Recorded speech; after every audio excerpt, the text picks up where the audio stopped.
Yoviral.fr. Bonjour à tous, c'est Sirflo pour Yoviral.fr. J'espère que vous allez bien, les amis. Encore un très grand merci à vous qui vous êtes abonnés et vous faites partie des 3000 premiers sur la chaîne. Donc c'est juste incroyable. Un grand merci à vous, ça fait vraiment extrêmement plaisir. Juste avant de commencer cette vidéo, on va faire un petit point sur quelque chose qui me tient à cœur. Je constate depuis à peu près une semaine que les vidéos de ma chaîne sont beaucoup moins mises en avant que les semaines d'avant. Alors, encore une fois, je ne sais pas pourquoi, mais je constate tout simplement que l'algorithme YouTube me met beaucoup moins en avant que les semaines passées. Donc ici, une des manières de voir mes vidéos de manière sûre et certaine, je vous le demande, c'est d'activer la cloche et de mettre toutes les notifications. Je pense que c'est une tendance générale qui va arriver d'ailleurs sur la majorité des youtubeurs poker, comme c'est déjà arrivé sur la majorité des youtubeurs crypto. Donc il faut faire attention. Je pense qu'on est des domaines où YouTube va nous mettre un petit peu moins en avant que d'autres domaines qui pourraient être plus YouTube friendly, tu vois. Donc, je pense que c'est vraiment essentiel maintenant d'aller activer cette cloche en mettant toutes les notifications. Et de plus, ça vous permet tout simplement de recevoir les notifications à chaque fois que je stream. Et c'est des streams de 2-3 heures, donc ça vaut vraiment le coup parce que c'est du contenu gratuit, les amis. Maintenant, on va évidemment venir aujourd'hui au sujet de la vidéo qui est la réouverture du poker live dans les casinos. Évidemment, c'est un sujet qui me tient extrêmement à cœur parce que moi, c'est ce que je préfère. Jouer en poker live, ça, c'est là que ça envoie du lourd, où on a des parties de fous avec des mecs qui font n'importe quoi. Donc, évidemment, on a hâte, je ne vais pas vous le cacher, hein, que le poker live reprenne. Cependant, voilà, je vais me dissocier un petit peu de tout ça et de tous mes sentiments derrière de fond qui veut absolument que ça réouvre. Et je vais essayer de vous faire une petite analyse, tout simplement, à froid, sans sentiment. Tout simplement, voilà. Déjà, on va parler des 3 objectifs qui me semblent indispensables.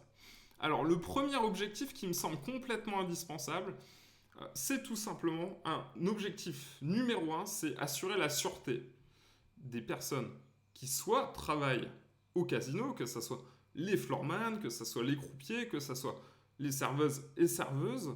Donc ça, c'est très important. Parce que eux, c'est leur lieu de travail.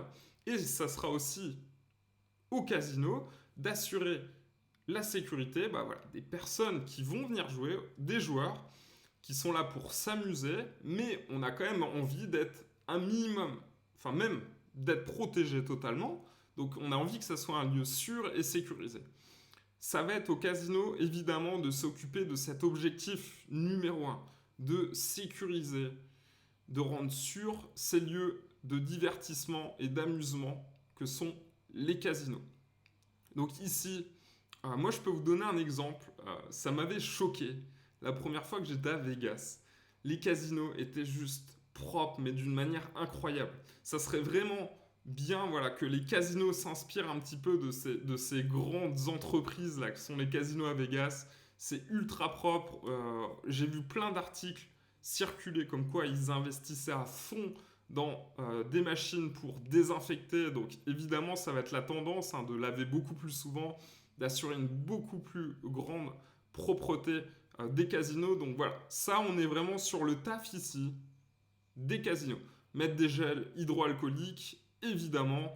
Voilà, il y a plein de mesures, plein d'adaptations que vont devoir faire les casinos et ça c'est leur taf. On ne peut pas dire autrement.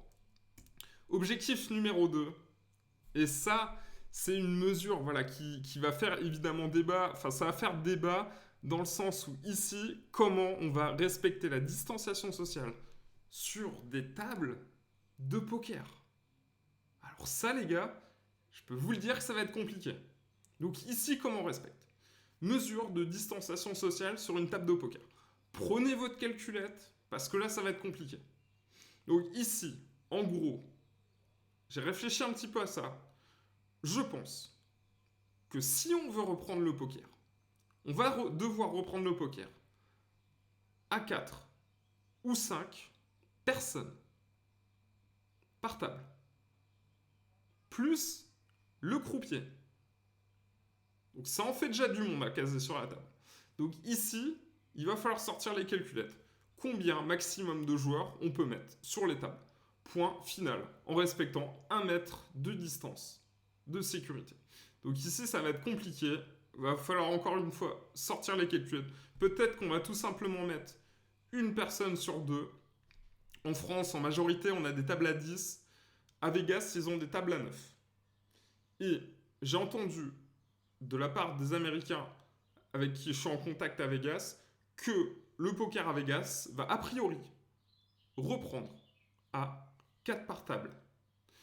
Donc ouais, ça va être différent. Je pense que c'est une première mesure, hein. Sûrement qu'au fil du temps, on va augmenter le nombre de joueurs sur la table. Mais en tout cas, au début, si on veut reprendre ce jeu, il va falloir commencer à 4 ou 5 par table avec le croupier. Évidemment, c'est pas le tout de respecter la distance entre les joueurs, il faut aussi respecter la distance de 1 mètre avec le croupier. Donc, attention, je sais pas combien on va pouvoir mettre de joueurs, il va falloir calculer, tout simplement, faire des essais, et ce sera au casino d'en juger. Point numéro 3, objectif numéro 3, la non-transmission du virus. Évidemment, ça me semble indispensable qu'on adopte sur le début au moins de mettre les masques, les gants. Encore une fois, je pense qu'on ne peut pas y couper ici. On va devoir mettre des gants. Pourquoi? Parce que les jetons passent de main en main. Donc forcément, si on ne met pas de gants, on accroît la chance de transmettre le virus. C'est très très important ici de mettre des gants puisque les jetons passent de main en main. Donc obligé les gants. Obligé.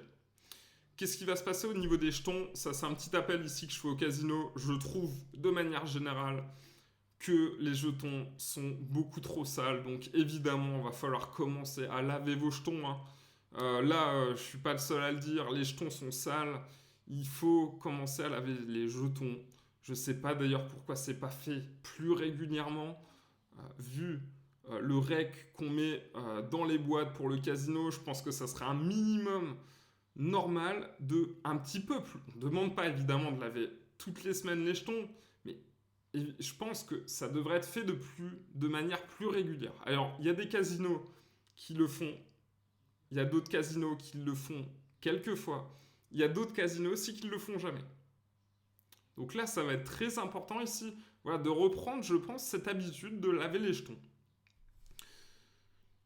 Maintenant, voilà. Maintenant que les 3 objectifs principaux sont actés, je pense, on va voir tout simplement pourquoi, je vous le dis, le poker en live va reprendre. Et c'est assez simple à comprendre puisque là, on est sur le business plan, en fait, des casinos. Donc, il faut savoir que le poker est indispensable au casino, pour la majorité des casinos, puisque ça constitue un produit d'appel. Qu'est-ce que c'est un produit d'appel? Un produit d'appel, c'est tout simplement un produit où tu fais peu de marge, mais ça fait venir les clients chez toi. Donc le poker est typiquement ce qu'on appelle un produit d'appel. Ça fait venir les gens jouer au poker. Et qu'est-ce qui se passe? Tu as une partie des gens qui va repartir directement à la maison après avoir joué à ce produit d'appel. Et tu as par contre d'autres personnes qui vont dériver sur les autres jeux du casino. Blackjack, roulette ou, attention, et là, il faut le savoir, 80% des bénéfices réalisés par le casino sont faits sur les machines à sous. Ça, il faut le savoir. C'est le produit brut des jeux, le PBJ, est réalisé de manière générale sur 80% du PBJ est réalisé sur les machines à sous.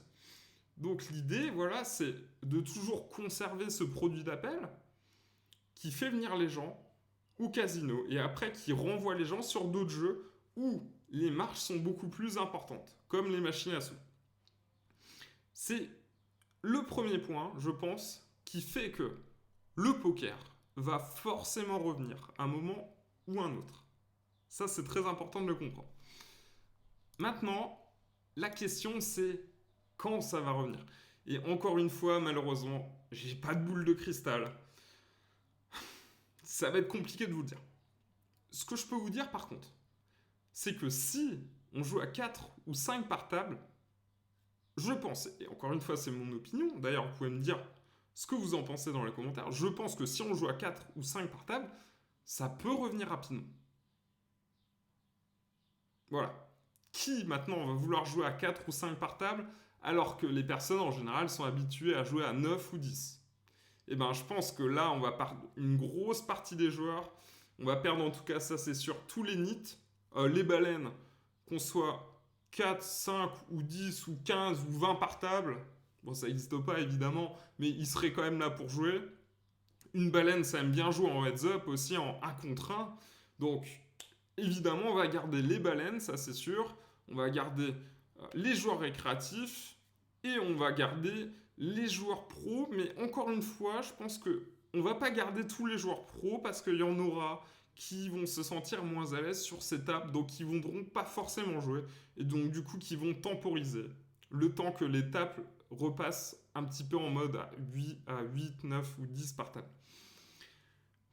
Maintenant, qu'est-ce que j'en pense sur les tables full ring? Je pense que le retour aux tables full ring va évidemment prendre beaucoup plus de temps. Ça me paraît logique. En tout cas, si la mesure et si l'objectif numéro 3, numéro 2 de D1 mètre dure encore assez longtemps, évidemment, on pourra. C'est pas demain la veille qu'on aura des tables full ring.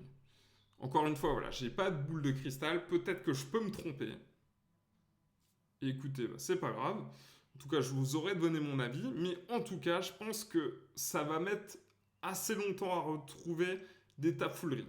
Mais des tables à 4 ou 5 par table, ça peut arriver rapidement. Et quand j'ai réfléchi à vous faire cette vidéo, j'ai pensé à un point essentiel, un point très important qu'il faut qu'on évoque. Pourquoi le poker live va reprendre dans les casinos? Et pourquoi ça peut se faire plus rapidement grâce à ça? Alors je vous ai mis un petit insigne de police ici. Pourquoi j'ai mis ça, la police? Eh bien c'est très simple. Il est interdit de jouer au poker live autre part que dans les casinos. Et ça c'est important ici de contrôler en fait cette pratique du poker live. Cette poker live, le poker live doit avoir lieu uniquement dans les casinos. Et moi personnellement, je joue uniquement dans les parties en casino. Mais qu'est-ce qui se passerait si cette situation tend à s'allonger dans le temps? Eh bien, on va avoir des dérives qui sont totalement illégales. Et qu'est-ce qui se passe? On va avoir tout simplement des gens qui vont forcément commencer à jouer de plus en plus en partie privée. Et ça, on veut absolument éviter d'avoir une recrudescence, voilà, des parties privées. On ne veut pas que ça augmente, on veut que ça reste petit. Et l'idée, évidemment, c'est toujours voilà, de continuer à jouer en casino, tout simplement. Et de ne pas développer ces parties privées. Évidemment, c'est totalement interdit de jouer en partie privée, donc surtout, ne jouez jamais en partie privée. Donc, jouez au casino. Ça, c'est très très important. Donc, pour moi, c'est un des points essentiels, puisque si tu as du poker live autorisé et légal en casino, cette offre-là permet énormément de restreindre l'offre illégale des parties privées. Donc ça, c'est très très très important. Évidemment, je vous le répète encore une fois, jouez en partie en casino. Ça, c'est très très très important. Bah écoutez, Les amis, évidemment, je peux vous dire qu'on a fait un taf énorme avec Yo sur une conférence de 4 heures où on vous forme à jouer en casino de manière totalement gratuite. Donc, tout simplement, si tu veux accéder à cette conférence de 4 heures entièrement gratuite qu'on a tournée à Malte avec Yo chez lui, et c'était vraiment une super conférence. Voilà, on donne nos clés qui nous permettent de réussir en casino. C'est important que tu te prépares dès maintenant à la réouverture parce qu'on l'a dit, ça va forcément arriver. Donc préparez-vous à la réouverture en vous formant ici là de manière gratuite tout simplement. Je vais mettre un lien pour accéder à cette conférence de 4 heures gratuite dans la description. Et voilà, ça te permettra déjà d'élever un peu ton niveau avec ces conseils qu'on va te donner tout simplement de manière gratuite avec grand plaisir. Écoutez les amis, merci à vous d'avoir suivi cette vidéo. Encore une fois, je le répète, je pense que mes vidéos sont moins mises en avant en ce moment et que ça va se développer de plus en plus sur tout ce qui touche au poker. Donc, abonnez-vous absolument et mettez la cloche avec toutes les notifications. C'est quand la cloche est pleine. Donc, mettez toutes les notifications et notamment, tu pourras suivre du coup mes lives. C'est un petit peu ça l'avantage. Écoutez, je vous remercie beaucoup d'avoir suivi cette vidéo. Évidemment, lâchez un petit pouce bleu, ça fait toujours plaisir. Et abonnez-vous à la chaîne. Je vous embrasse les amis. Ciao, ciao. Stage de perfectionnement, abonnement aux vidéos stratégiques, coaching à distance, yoviral.fr. Devenez vraiment gagnant au poker.